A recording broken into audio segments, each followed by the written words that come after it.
Welcome to Watercolour Splashes. I'm Lorraine Brown and my artist life is all about watercolour. There is never just one way to paint, but in Watercolour Splashes I will show you what works for me, with tips, techniques and experiments that you can try for yourself. Be inspired. Let's watercolour splash. Today's Watercolour Splashes demo is going to be about creating fresh, lovely oranges.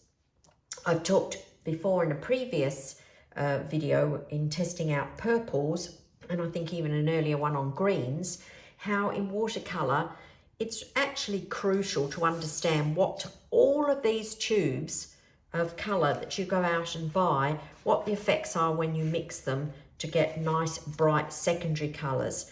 So to create an orange, you can either buy something in a tube already, or you're going to mix yellows and reds. When you mix your own secondary colours, you actually are going to be using colours that you've got throughout your painting. So it works really well and in harmony with everything that you've got going there. Whereas when you just choose an orange that's already mixed, you're not quite sure what you're going to do in regard to making that work with other colours in your painting. So whilst I have two oranges in my palette, I often, when I'm perhaps painting flowers, poppies for instance, will mix my own oranges. But I'm going to have a go today to show you how important it is to perhaps make the right colour choices with a yellow and a red, because not all yellows and all reds are going to make a pretty orange. So let's have a little play today and see what we've got. I sort my primary colours into cools and warms. So here I've got cool yellow and warm yellow, cool red and warm red.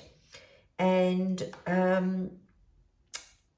there's a right mixture to get a nice bright orange, but there's lovely mixtures to get nice oranges, but they might not necessarily be the highly saturated orange that you're looking for. So let's do a little bit of playing. I've also treated myself recently to some new Holbein colours, which I'd like to have a look and see how they are for making oranges.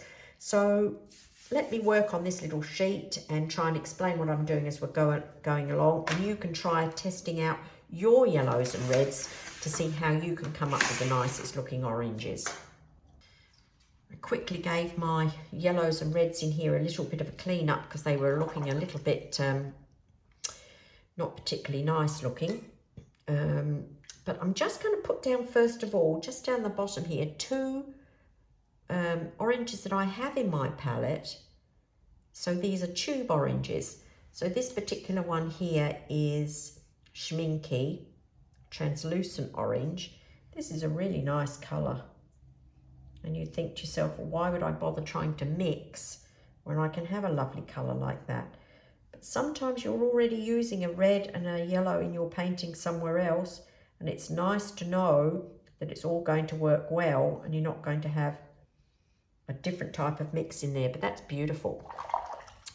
The other one that I have in here is a Daniel Smith transparent Pyrrole orange. It's much darker. I wouldn't be calling that a bright orange by any means, but that would work really well in landscapes. Maybe not so much the flower paintings, but there's two tube made that I have in here that I must use from time to time because they're sitting in my regular palette. But how about, let's see how we go about creating from a selection of yellows and reds. So first of all, we want a couple of swatches at the top here. So we want to be able to put in a cool yellow. I'm just going to grab my colour wheel as well so we can just talk about that. So here's my colour wheel, so I can refer to this as we're going. But I'm going to first of all put down a cool yellow. Now a cool yellow leans towards the cooler side of the colour wheel. So it's already going round towards the greens. So let's pop that up here. Now this happens to be lemon yellow. And I think this is a Winsor & Newton lemon yellow. So that's my cool. So for my warm yellow, I will go to here. So I'm now choosing a colour, which I probably could have chosen one a bit further round because there's not a lot of difference when you look at these close up. You've got to look really closely up to see the difference. I hope you can see that on there. But here I've chosen a warm. So when you look at the two close together, you've got the cool and you've got the warm. So for the reds, I'm going to go for a cool red. And a cool red comes round here towards the blue side. And I'm going to pick something like, maybe that's too mauve. I'll have to go back perhaps to something like, here we are, this is Permanent Rose. So let's put here down for my cool red, Permanent Rose. There we go.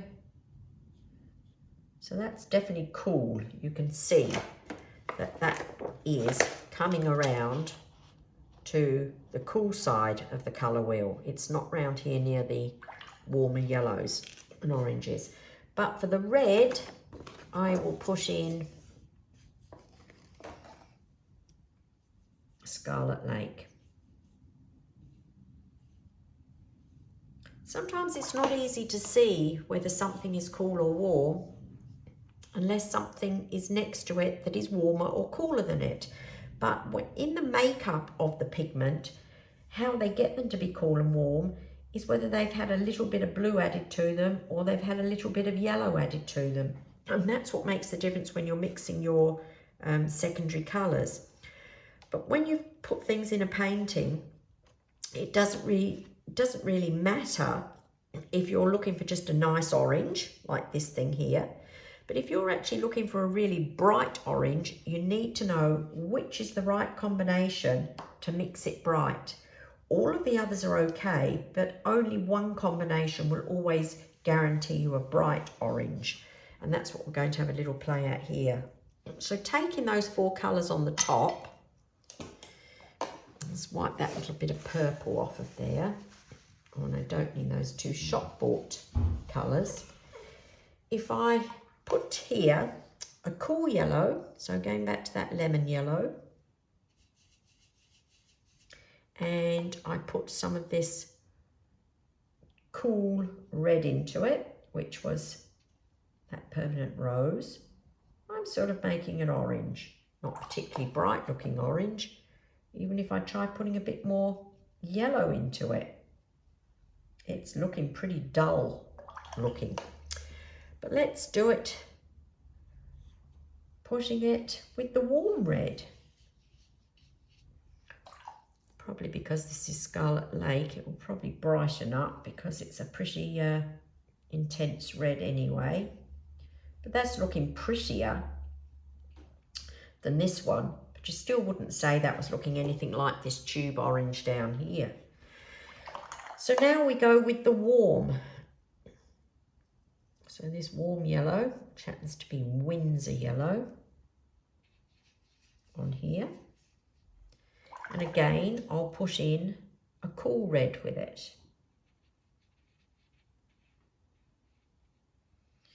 Almost all three of them look the same. Even though we've got a cool yellow, and a warm yellow, cool red, cool red. Now what if we put down the warm yellow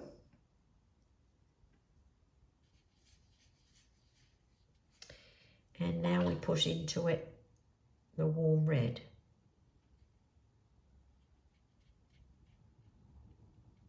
And already you can see that that's going to be much brighter. Let me do it a little bit more intense so it's not so much water here. I've picked up a sable brush here which holds a lot of water. So these are a bit watered down, but there we are. So the right combination for making bright oranges is to definitely stick to warm colours on the colour wheel. So when you're choosing your yellow and you're choosing your red, you get the ones that are closer to an orange. So it's always going to be a warm yellow because that's closest to the orange, and it's always going to be a warm red because that's closer to the orange. And that way then you will get bright secondaries. You can dull this down if it is too bright in your painting, but if you create these, you can't beef them up to get back to being bright. So it's best to know that formula in the first place. So that correct formula is this one here. So let's just mark that. So this is the formula we want. Warm yellow, warm red. What I'd like to do here is just test out a couple of these new colours, or to see how they are, because I've purchased them. I ought to understand them and see how are they going to fit in before I perhaps did a painting. I've got poppy paintings coming up, and it would be nice to have some new colours to use to give my work some variety. But I need to know how they're going to react. What I do have in this little Holbein box of colours that I've just bought, they have got a colour here called Permanent Yellow Orange. I guess that should be an orange already pre-mixed. So let's just have a little look and see what that looks like.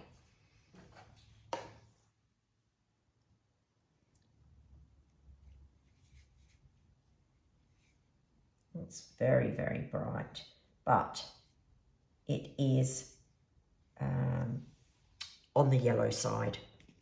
So all you'd have to do is be able to add a little bit of red to that if you really wanted to make that a bit more orange.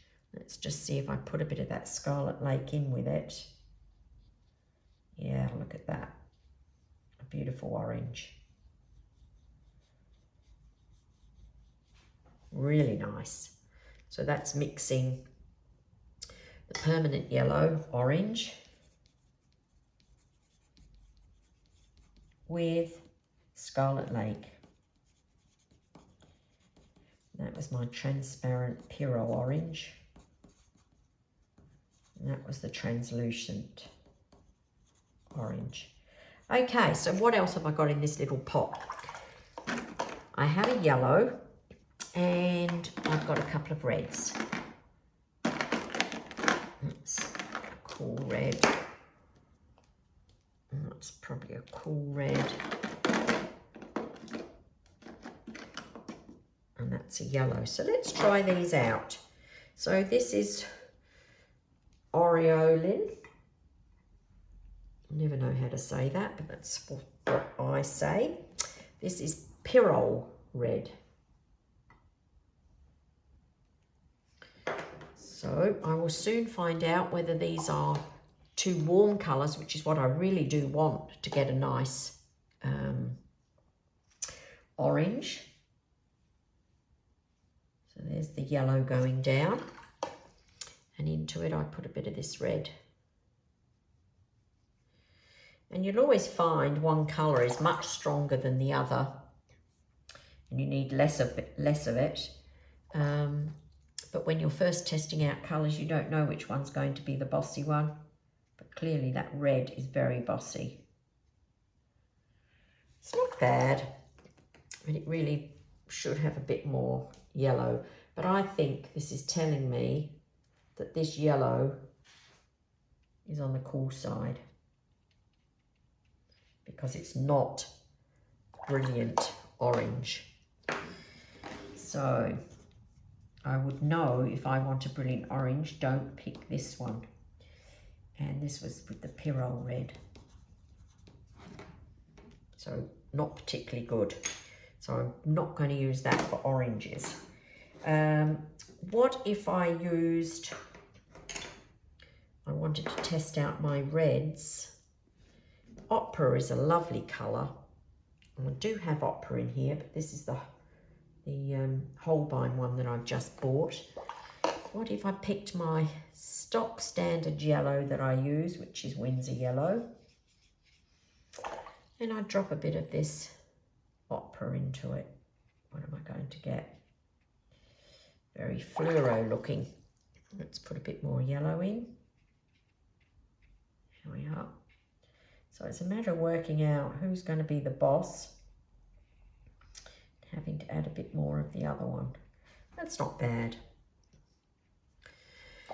So looks like with my yellows, unless I use that permanent yellow orange, what would that look like with a bit of the...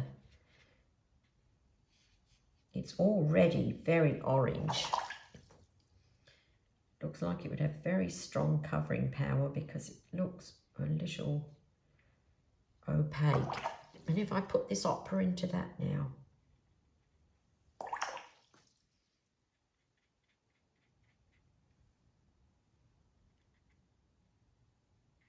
that's rather nice. I like that. Yep, so I will go with the opera and the, where is it? Permanent yellow. Orange. That's rather nice. I could see that going well in some flower painting. Okay, so what I'm going to do now is I'm going to take, using these new colours that I've got here, and do a little study of a poppy and put them through the test. So I'll keep my little colour swatch here so I can see what it is that I liked about the colour mixing that I did. And what I'm going to do is just do a quick little painting of this orange poppy that is opening up here so that I can test out this combination that I've just come up with.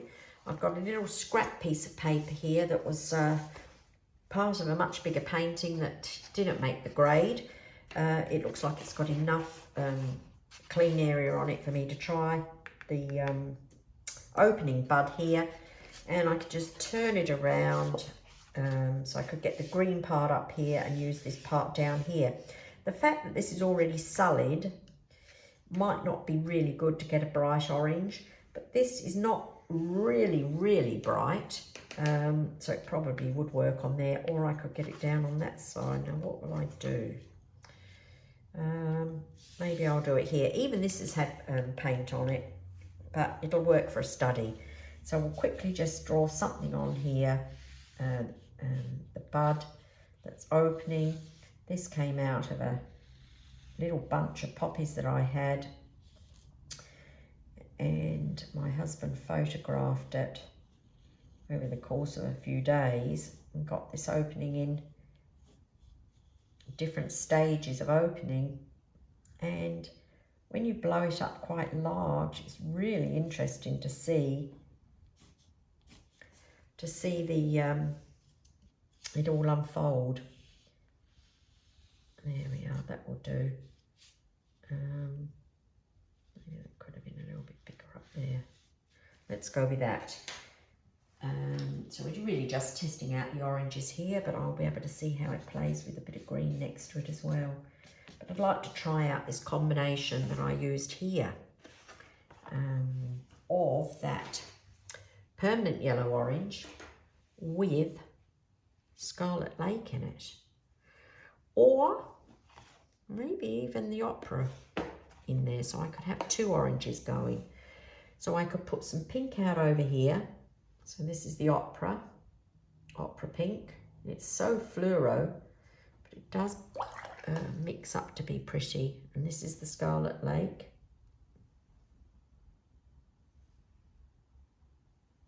And this was the tube of permanent yellow orange. So let's just see how we go. Hopefully this piece of paper is going to behave and not be too sullied.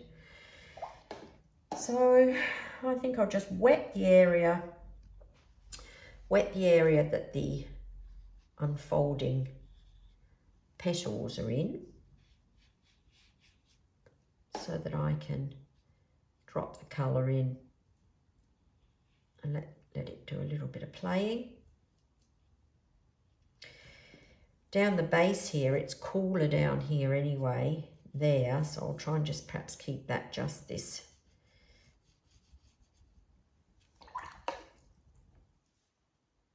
yellow there, and drop the other mixtures in up here. So just letting the brush touch the water I've already put on here.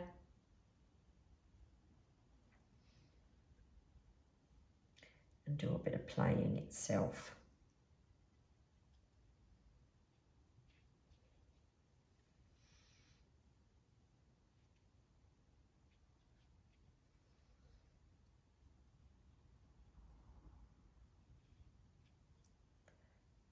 There we go. Won't fuss around with it too much. I've got to let it dry to be able to make some folds on there. Just tilt it around a little bit and see what it's going to do. I wonder what would happen if I drop some of that ochre into it now. You don't know unless you try. And that's the good thing about doing little studies like this long before you actually start serious painting.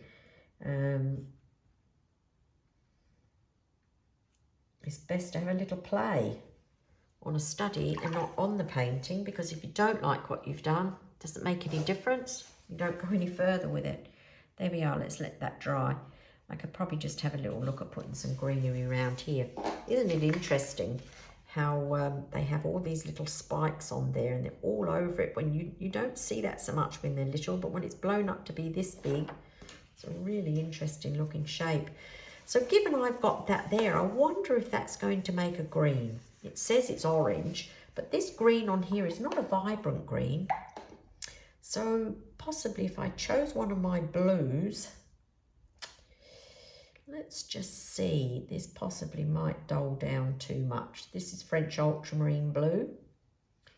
So I could just try a little bit on a piece of paper first. Put it in with that. Just going to take a fair bit of that orangey yellow. It's not bad. Could probably be a little bit brighter. Let's put a bit more paint out. Okay. At least then I'm not using too many new colours. I've just got this blue over here and continuing with that same yellow orange.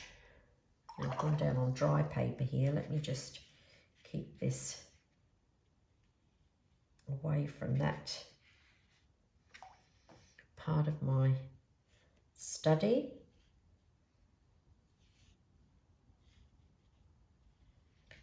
Put the yellow down, water, and let's drop that blue in, which is really going to dull it down because this is actually a warm blue with a warm yellow just about, so there's no way is it going to make a bright green. It's not possible. But they're not bright greens on the poppy. So it could work out just right.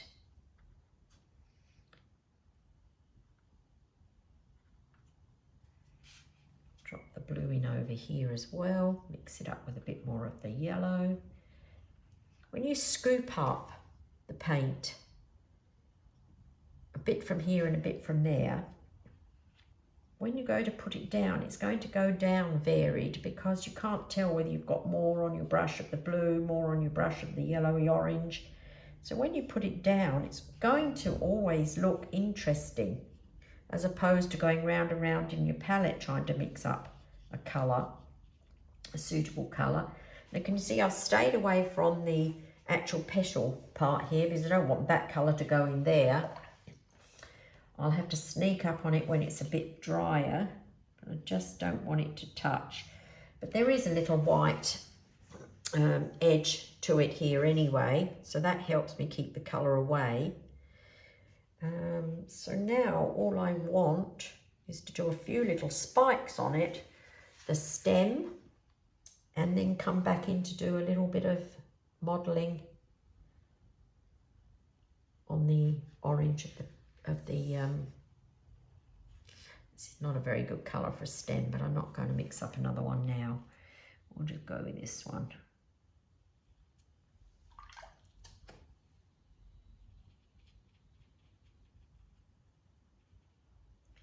Yeah, so we have a stem. So let's see what we can do about doing some little hairs on this. Now, if this was a really small poppy in a painting, you can hardly see all those little spikes, so you just don't go putting them in. But this is just a little study, and I can see them everywhere. So I would just pick a brush, perhaps a bit like a rigger brush, because that's going to keep the little marks soft, but thin, and just pull a bit of the colour out. Just sort of like little flicks, almost using the wet paint that's here, that's in the wash part that's drying. Now they are actually on it as well. You can't put a stroke when this is all wet. You're just going to run back in. Or you can do the ones on the outside. And I think that will still make it read poppy without having the ones on here. But you can always put a few extra. If this was in a painting, you could put them on when your wash is dry.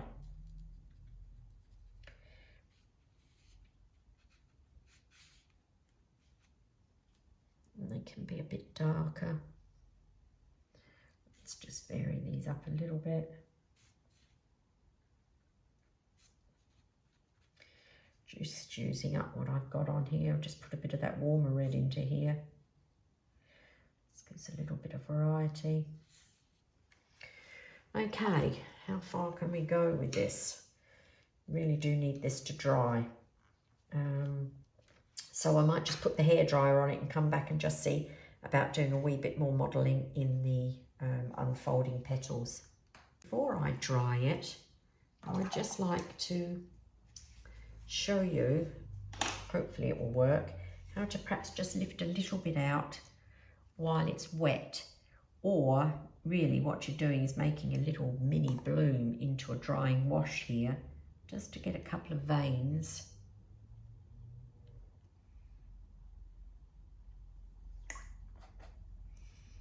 So the wash is drying, you're adding water, and so it's pushing the pigment out the way and making a mini bloom. A bloom on a bloom. But it's a good way of getting a natural looking unfolding of petals on there. You need to rinse off your brush because you don't want to just be moving paint from one spot to the other. And you've got to take the moisture off, because if you don't take the moisture off, all you're going to do is make a really, really big mark when you only wanted a thin mark. But that gives me back a little bit of light in there. And now I'll dry it off. I can see this is a bit lighter under here. Let's just dry that off and see if we can finish it. If I were painting these actually in my proper poppy painting, I would do my playing with the greens as well, because this dull green is okay for the unfolding bud, but it's not good for the stem. But for this little study, that wasn't so crucial, but it would be in a painting. So I always do little colour swatches. So I would make sure I've got the oranges I want, and I'd make sure I've got the greens that I want. But what I'm going to do now is just follow a little bit of the pattern here and just try and get a bit of modelling in this. So we do need to darken it up a little bit. So we're going to have just have a little bit of a play there. I think I could go with this red. Just have a little look here and see if I could put this red in.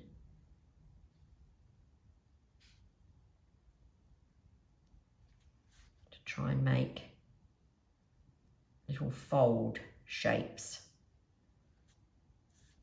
Just to indicate, you know, I haven't drawn anything here for this, so it's a matter of just trying to put some shapes down. And it's a bit lighter under there. So I'm just trying to concentrate a little bit here on my shapes, just so that I can get some, it might not be exactly what it is here, but just see if I can get some unfolding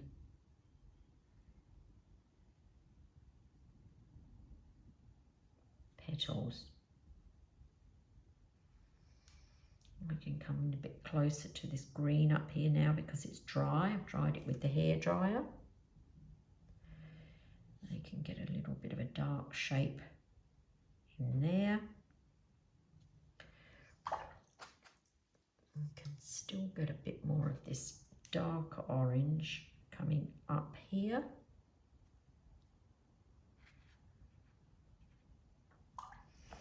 When I paint a painting full of poppies, well, they don't have all of this detail on there. So all I'm really after was testing out the oranges. But if you're painting something that's in focus as much as this, you can see so much more of it.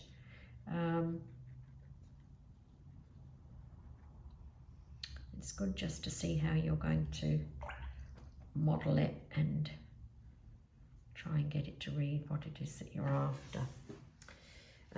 So over this side over here, let's dull down a little bit. Just over here. Try not to lose those white lines that I've just put into the damp wash.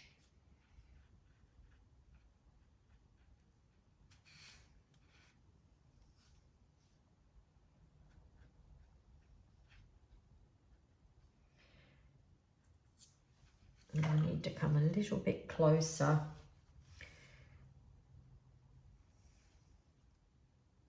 Just a little bit closer over here.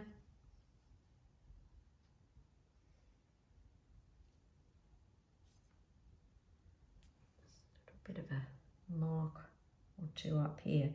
Now, if you want to put in, if you were doing this, and you wanted to put in those little hairs, you could do this now on the dry. Because this is dry, if I did little flicky bits on it now, they would stay.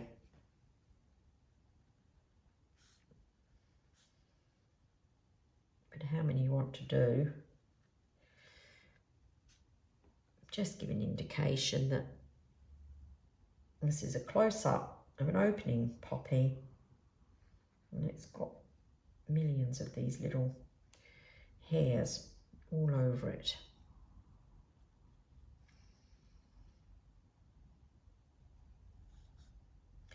So this was a good little chance to try out some new oranges for me. Will I use them? I think I certainly will use the combination. This one here, I like that. I also like that. So that's taking two of the new colours, combining it with something I've already got, which means I haven't wasted buying something new. I know I'm going to be able to put it in a painting, but I haven't committed myself to it without doing the little test first. So really, I've got a fair idea what my results are going to be, colour-wise, and I'm not going to get any surprises. I think that's really what it's about. Okay, I'll probably leave that at that here. So not a perfect green, because we're just using up sort of what's on here. And it's just a little study following up on testing out the oranges. So if you like to paint with nice bright colours, you make sure you've made your right colour choices first, and then you won't be disappointed when you get going on your painting. So thanks for watching. Until next time, bye.